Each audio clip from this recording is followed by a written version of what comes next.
toute notre vie en tant que créature, c'est de retrouver l'état où nous étions encore en parfaite communion avec Dieu. C'est pour ça que nous prions. Nous devenons enfants de Dieu, chrétiens. C'est de retrouver l'état d'amour, d'équilibre parfait. Celui que nous avions perdu au jardin d'Éden. Comment faire pour parler à Dieu qu'il nous écoute? Comment ressentir sa présence? Comment jouir de cette autorité que nous avions perdue? Voilà ce que l'homme doit retrouver. C'est son état d'homme spirituel. Car Adam était un homme spirituel.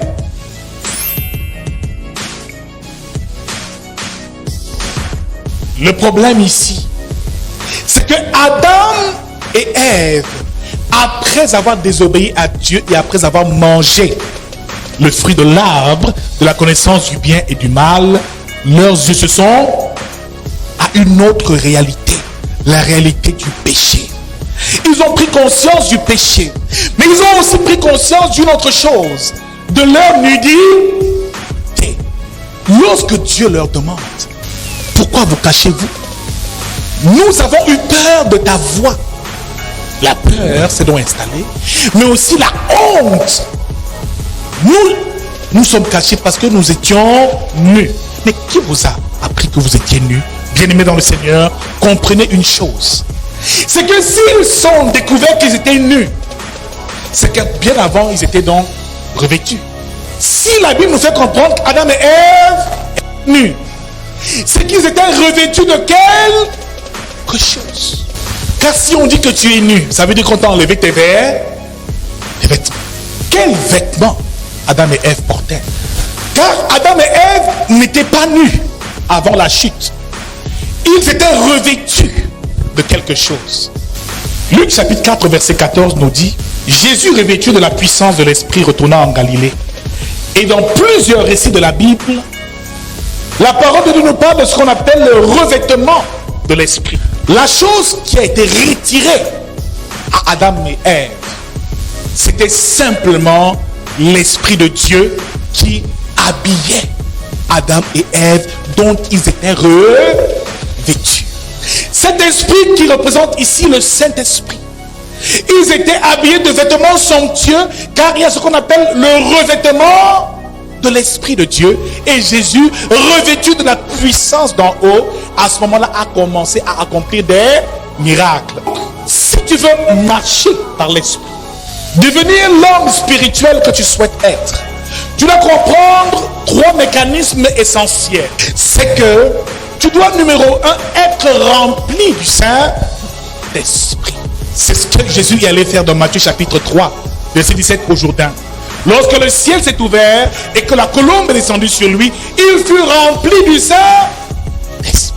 Par la suite, lorsque le Saint-Esprit remplit et déborde, alléluia, des eaux vives coulent en toi, tu es revêtu à ce moment-là du Saint-Esprit.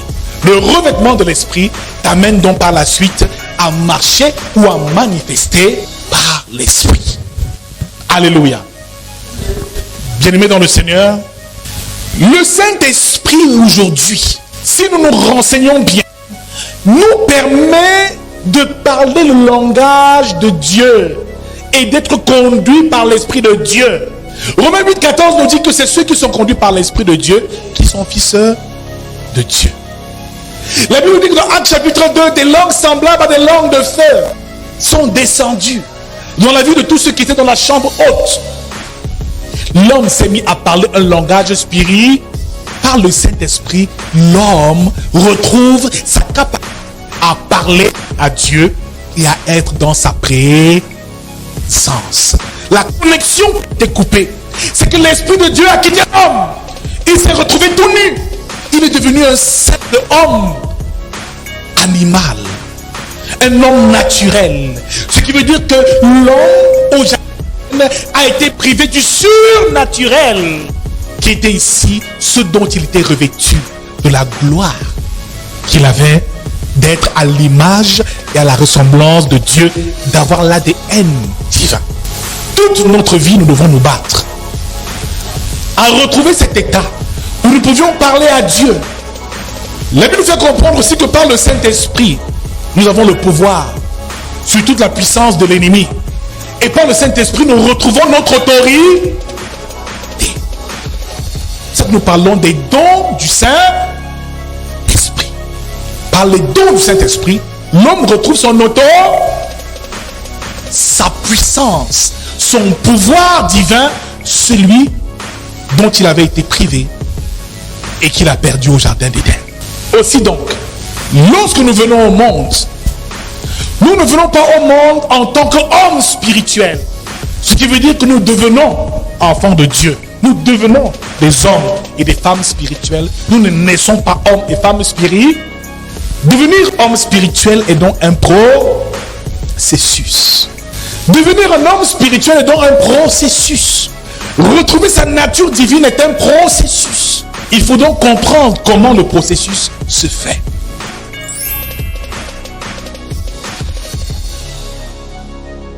La première nature de l'homme, c'est la nature d'homme animal ou homme naturel. 1 Corinthiens chapitre 2, à partir du verset 14, nous dit: mais l'homme animal ne reçoit pas les choses de l'Esprit de Dieu, car elles sont une folie pour lui et il ne peut les connaître parce que c'est spirituellement qu'on en juge. Ils ont l'intelligence obscurcie, ils sont étrangers à la vie de Dieu. L'homme animal est étranger à la vie de Dieu. L'homme animal existe, mais il ne vit pas parce qu'il n'a pas l'esprit de Dieu en lui. Ce qui veut dire qu'il marche sans la crainte de Dieu. Il marche simplement par ses désirs et ses passions. Un homme animal ou un homme naturel n'est pas connecté à Dieu, ne peut pas parler le langage de Dieu, ne peut pas comprendre les choses de Dieu. Un homme animal n'est pas différent d'un animal qui se meut et qui marche et qui vit par l'instinct.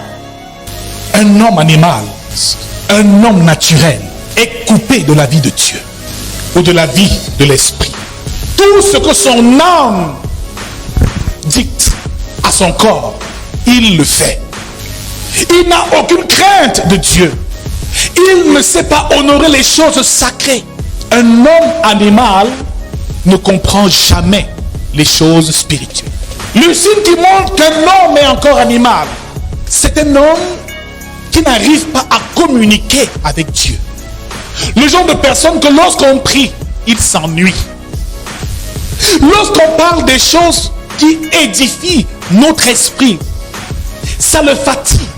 Lorsqu'on parle de la vertu, des choses qui glorifient le nom de Dieu, ça ne lui dit totalement rien. Est-ce que tu peux prêcher à une chèvre et l'écoute? Est-ce que tu peux prêcher l'évangile à un chien et il te suit? Donne-lui simplement un os, il va te suivre.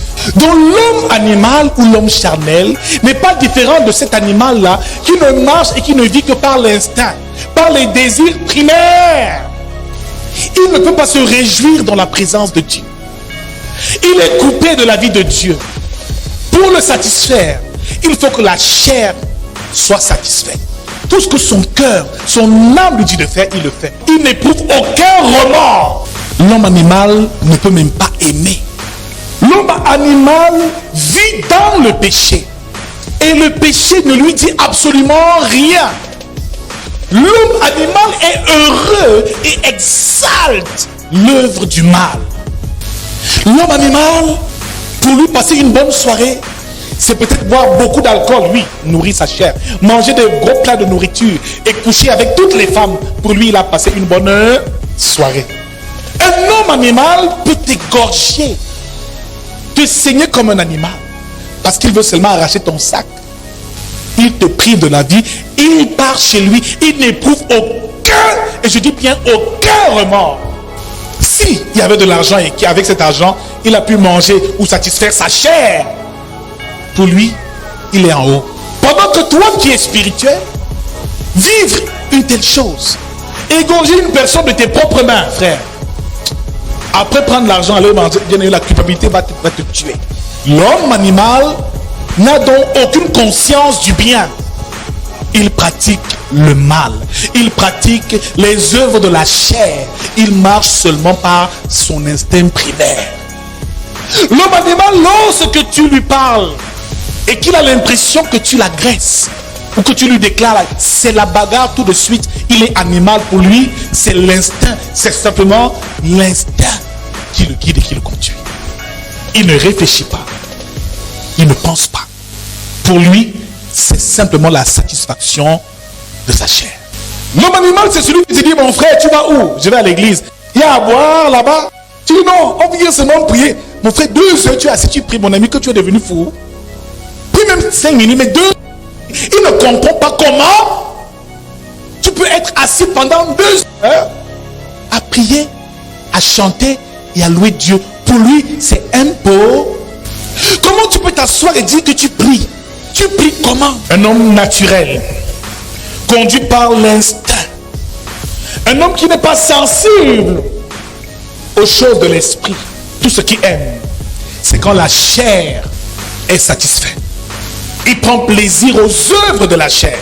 Il exalte les œuvres de la chair. Il y a des personnes qui ont décidé de faire des métiers bizarres. Quelqu'un devient agresseur. Il escalade les murs pour voler dans les maisons des autres. Et tu les vois là après à la télé avec les menottes. Et écrit en bas ici, alias. Et comme on l'a arrêté, il dit, je regrette, fais l'erreur de le laisser partir. Le même soir, il agressera encore une autre personne. C'est incroyable. Il y a des sœurs qui ne conçoivent pas comment passer une soirée sans coucher avec un homme. Son corps démange. Elle est dans tout ce qu'il y a de bizarre. Elle expose sa nudité sur les réseaux sociaux. Elle va avec n'importe quel homme. Elle y éprouve du plaisir en faisant cela. C'est le signe de l'homme animal. Le genre de garçon qui te boit des litres et des litres d'alcool tous les jours. Ça ne lui dit rien. Il boit, il fume, il boit, il fume, il boit, il fume. Il n'éprouve aucune culpabilité. L'homme animal est comme du bétail. L'homme animal est comme ce bœuf qu'on amène à l'abattoir, qu'on utilise pour les sacrifices. C'est une personne qui n'a jamais reçu le Seigneur, qui n'est jamais né de nouveau, qui n'a jamais reçu Jésus-Christ dans sa vie.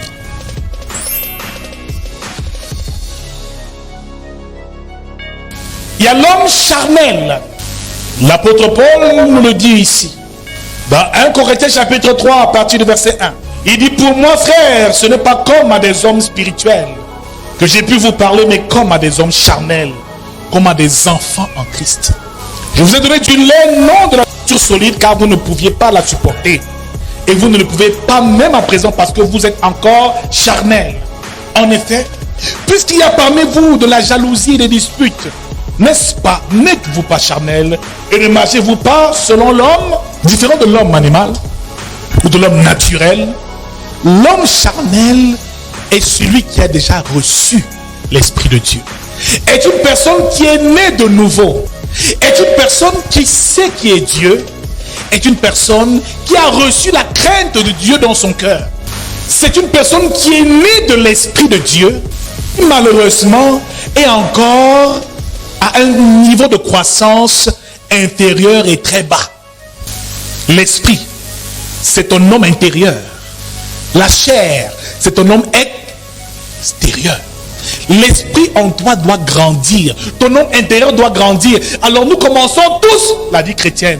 Lorsqu'on est de nouveau, on donne nos vies à Christ par l'enfance. On devient des enfants de Dieu. On devient des bébés spirituels. L'homme charnel est un bébé spirituel. Il est encore faible. Il peut encore être influencé par les désirs de son âme qui pousse son corps à faire des choses contraires à la volonté de Dieu. L'homme charnel regrette quand même quand il fait du mal, mais il le fait quand même. Il éprouve du remords lorsqu'il sort avec la femme d'autrui. Lorsqu'il pratique l'impudicité, il rentre et dit, Seigneur, pardonne-moi, j'ai encore péché. Je ne sais pas comment faire.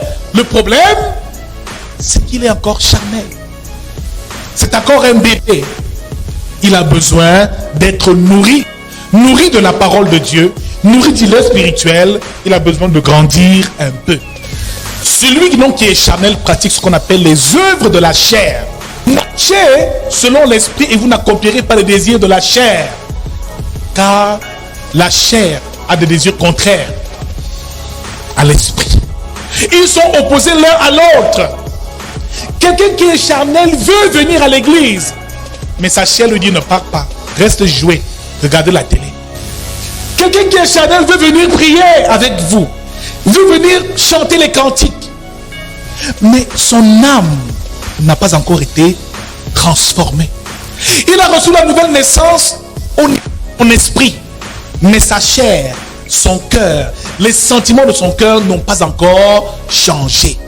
Il est content à l'église quand on fait la louange, mais il est aussi heureux en boîte de nuit. Il écoute la musique chrétienne, il est béni. Mais il écoute aussi la musique païenne, il est autant béni. Il est un peu à l'aise, autant à l'aise dans l'église que dans le monde. C'est ça l'homme charnel. Tu peux être à l'église de longues années, mais malheureusement ne jamais être un homme spirituel. Rester toujours à l'étape d'homme charnel, à l'étape de l'enfance. L'homme charnel ne peut pas encore accomplir un certain nombre de choses sur le plan spirituel. Il succombe encore à beaucoup de vices. Et la loi du péché de la chair a encore beaucoup d'influence sur lui. Un homme charnel aime les problèmes.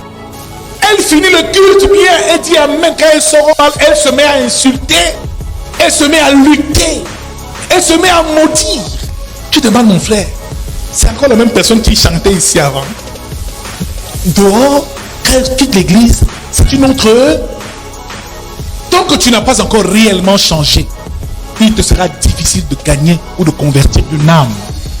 Tu vois une soeur avant de sortir, elle fait seulement 5 minutes de prière, 1 heure de temps pour chercher la robe qu'elle va porter. Pour venir où? À l'église. C'est de l'idolâtrie, frère. Elle prie 5 minutes. Elle passe 2 heures à se maquiller, à mettre le gloss, à faire les ongles, à se parfumer. Elle va où? À l'église. Elle va séduire qui est l'église, frère. Dis, ma soeur, il faut changer. Si tu viens encore comme ça, il faut changer. Tu aimes trop ton corps, les apparences. Si tu mets la montre, il faut que tout le monde voie ta montre. Tu as porté la chaussure, tout le monde doit voir ta chaussure. Tu as la voiture, il faut qu'on sache qu'elle a la voiture. C'est de l'idole. Les vêtements que tu portes, frère. Tu y accordes trop d'importance. Ton apparence, la vie des autres. Ce qu'ils pensent de toi, frère. Si Dieu t'aime comme tu es, ça va. Tu vois la soeur qui veut mourir parce qu'elle veut le dernier. Hein? Ça s'appelle comment? iPhone combien? 12. Elle est prête à se livrer pour l'iPhone 12. L'homme charnel. Il ne compte pas les heures devant un match de foot, devant une série télévisée. Non, la sœur, elle est épanouie à mort. Parle-lui un peu de la Bible, 5 minutes de sommeil. Il faut l'emporter. Si tu veux qu'elle dorme, donne-lui une Bible. Et dis lui, lis ça 5 minutes. De somnifère. L'homme charnel. À l'église, quand on prêche, tu vois une certaine de la sœur commence à s'ennuyer. La parole là, elle ne se nourrit pas de ça. Elle ne le ressent pas encore. C'est-à-dire, elle est charnelle. Mais quand on fait la louange, elle est très... elle danse. Elle danse. Elle danse. Elle est contente, elle transpire. Elle a ressenti. L'homme charnel aime les émotions. Il aime les miracles. Aller d'église en église. Parce qu'il cherche les sensations. Tant que son cœur ne ressent pas une émotion, une sensation, cette personne ne peut pas se sentir bien. Les émotions. Quand il y a du bruit, la sœur se réveille. Quand on prêche un peu trop là, elle s'endort. Dès qu'elle entend fire, elle se réveille. Ça a commencé.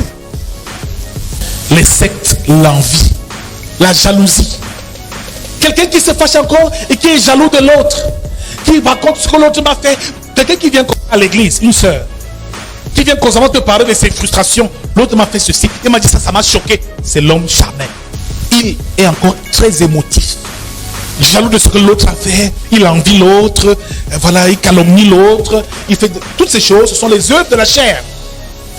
Les divisions, il aime les divisions, hein? Les excès de table, l'alcoolisme, tout ce qui est excès, jouissance de la chair, lui procure du plaisir. C'est pas facile. Amen.